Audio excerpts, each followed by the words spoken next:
নমস্কার বন্ধুরা, mix fusion সোমার পাকশালায় আপনাদের সবাইকে স্বাগত। শীতের অন্যান্য সবজির মধ্যে বিনস কিন্তু অন্যতম। বিনস যদিও সারা বছরই পাওয়া যায়, কিন্তু বিনসের যেহেতু সিজন এই শীতকালে, সেই জন্য কিন্তু এই শীতকালের যে বিনস, সেই বিনসের কিন্তু টেস্টই আলাদা। তো চলুন আজকে বিনস, আলু আর বড়ি দিয়ে পোস্ত এই রেসিপিটি শেয়ার করছি। এর জন্য প্রথমেই আমি দেখুন সরষের তেল নিয়ে নিয়েছি, আর পোস্ত রান্না সরষের তেলে কিন্তু খুব ভালো টেস্ট আসে, সেই জন্য সরষের তেল ব্যবহার করেছি। আর প্রথমে বড়িটাকে আমি ভেজে নিচ্ছি এই তেলের মধ্যে। বড়িটাকে লাল করে ভেজে তুলে নেব, আর এটা বিউলির ডালের বড়ি। এবার এই তেলের মধ্যে আমি দিয়ে দিচ্ছি ফোড়নে তেজপাতা, আর দেবো এখানে গোটা জিরে আর শুকনো লঙ্কা দিচ্ছি। শুকনো লঙ্কাটা খুব হালকা আমি ফাটিয়ে দিয়েছি, দুভাগে ভাগ করিনি। তো আপনারা চাইলে একবারে ছোটো ছোটো ছিঁড়েও দিতে পারেন যদি ঝালটা বেশি খান। এবার দেখুন কুচনো পেঁয়াজ দিয়ে দিলাম। এখানে পেঁয়াজ মাঝারি সাইজের দুটো দিয়েছি। পেঁয়াজের পরিমাণটা একটু বেশি দিলে কিন্তু টেস্টটা বেশ ভালো হয়। পোস্ত জিনিসটা নিরামিষও হয়, তো আমি এখানে পেঁয়াজ দিয়েছি। আপনারা চাইলে নিরামিষও বানাতে পারেন। তো পেঁয়াজ দিলে কিন্তু স্বাদ অন্যরকম আসবে। পেঁয়াজটাকে হালকা নেড়ে চেড়ে নিলাম, ভাজছি না কিন্তু, পেঁয়াজটা খুব একটা ভাজবো না, জাস্ট নাড়াচাড়া করেই এখানে কেটে রাখা বিনস এবং আলুগুলো পরিষ্কার করে ধুয়ে নিয়েছি। আর বিনসটা দেখুন এখানে একটু ছোট করে কেটেছি, আর আলুটা ডুমো করে কেটেছি। তো আলু এবং বিনস এগুলো কিন্তু আপনারা আপনাদের সাইজ মতো করে কাটতে পারেন, লম্বাও কাটতে পারেন, আবার এরকম ডুমো ডুমো করেও কাটতে পারেন। এবার এর মধ্যে দিয়ে দিচ্ছি পরিমাণ মতো লবণ। লবণটা দিলে আলু এবং বিনস থেকে হালকা জল বেরোবে, তাতে আলু এবং বিনসটা খুব তাড়াতাড়ি সেদ্ধ হয়ে যাবে, আর পেঁয়াজটাও কিন্তু লেগে যাবার চান্স কম থাকবে। এবার ঢাকা দিয়ে দেব। এদিকে চলুন, এটা ভাজা এবং সেদ্ধ হতে হতে এদিকে পোস্তটা বেটে নিচ্ছি। এখানে 2 চামচের মতো পোস্ত দিচ্ছি, বড় চামচের, আর দিয়ে দিচ্ছি এখানে ঝালের জন্য কাঁচা লঙ্কা। পোস্ত বাটা হয়ে গেছে। এবার এদিকে দেখুন যেটা ভাজতে দিয়েছিলাম, অর্থাৎ বিনস আর আলু, এটা কিন্তু কিছুটা নরম হয়েছে। এইভাবে আমি 2-3 বার কিন্তু ঢাকা দিয়ে আলু এবং বিনসটাকে সেদ্ধ এবং ভাজা দুটোই করে নেব। যেহেতু হালকা জল আছে, অর্থাৎ লবণ থেকে হালকা জল ছেড়েছে, সেজন্য কিন্তু লো ফ্লেমে এই রান্নাটা করলে একটু সেদ্ধও হয়ে যাবে, সঙ্গে কিন্তু ভাজাটাও হয়ে যাবে। দেখুন এরকম 2-3 বার লো ফ্লেমে ঢাকা খুলে খুলে আমি নেড়ে নিয়েছি।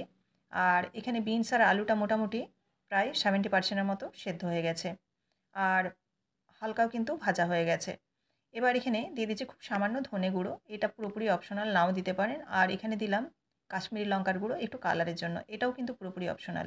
যদি সাদা পোস্ত খেতে চান তাহলে কিন্তু এই কাশ্মীরি লঙ্কার গুঁড়োটা দেবেন না। আর পোস্ততে আমি কিন্তু হলুদ ব্যবহার করি না। আমার যে সমস্ত পোস্ত রান্নাগুলো আছে সেগুলোতে দেখবেন যে আমি কোনো পোস্ততেই কিন্তু হলুদ ব্যবহার করিনি। হলুদ দিলে পোস্তের স্বাদ কিন্তু অনেকটাই কমে যায়। এবার আরও একবার ঢাকা দিয়ে দিচ্ছি, যাতে ধনেটা একটু কষানো হয়ে যায়, কাঁচা গন্ধটা কেটে যায়। ঢাকা দিয়ে দিলাম, তাতে বিনস এবং আলুটা অনেকটাই সেদ্ধ হয়ে গেছে। এই পর্যায়ে আমি দিয়ে দিচ্ছি বেটে রাখা পোস্তটা জলসহ। পোস্তটাকে মিক্সি জারটা ধুয়ে আরও একটু আমি জল দিয়ে দিচ্ছি। এখানে পোস্তটা কিন্তু একটু মাখো মাখো করব, খুব একটা রসালো করব না, সেজন্য জলের পরিমাণটা কিন্তু একটু দেখে দিতে হবে এবং কম দিতে হবে।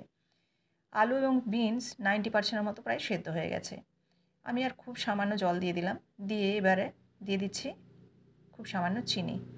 চিনিটা দিয়ে নাড়াচাড়া করে নেব। নাড়াচাড়া করে ভালোভাবে মিশিয়ে নিয়ে একটু আরও ঢেকে দেবো, যেহেতু খুব সামান্য এখনও সেদ্ধ হতে বাকি আছে, সেজন্য কিন্তু আরও আমি মোটামুটি 3 মিনিটের মতো লো ফ্লেমে ঢাকা দিয়ে রেখে দিচ্ছি।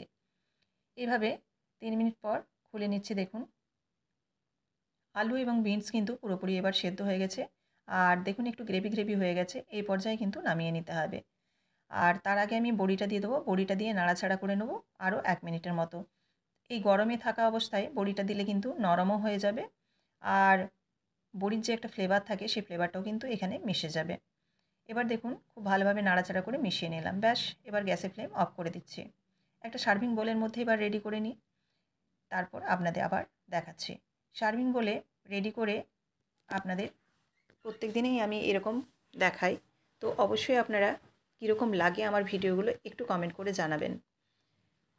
রেসিপিটি যদি ভালো লেগে থাকে অবশ্যই লাইক, কমেন্ট এবং শেয়ার করবেন। আর এরকমই প্রত্যেক দিন বিভিন্ন ধরনের রেসিপি দেখার জন্য অবশ্যই চ্যানেলটিকে সাবস্ক্রাইব করে বেল বাটনটি প্রেস করে দেবেন, যাতে আমার রান্নার সমস্ত নোটিফিকেশান সবার আগে আপনাদের কাছেই পৌঁছে যায়। ফেসবুক থেকে দেখে থাকলে অবশ্যই পেজটিকে ফলো করে দেওয়ার অনুরোধ রইল। এরকমই প্রত্যেক দিন নিত্য নতুন রেসিপি দেখার জন্য অবশ্যই চ্যানেলটিকে সাবস্ক্রাইব করে রাখবেন। আবারও দেখা হচ্ছে আগামীকাল নতুন কোনো রেসিপির সাথে।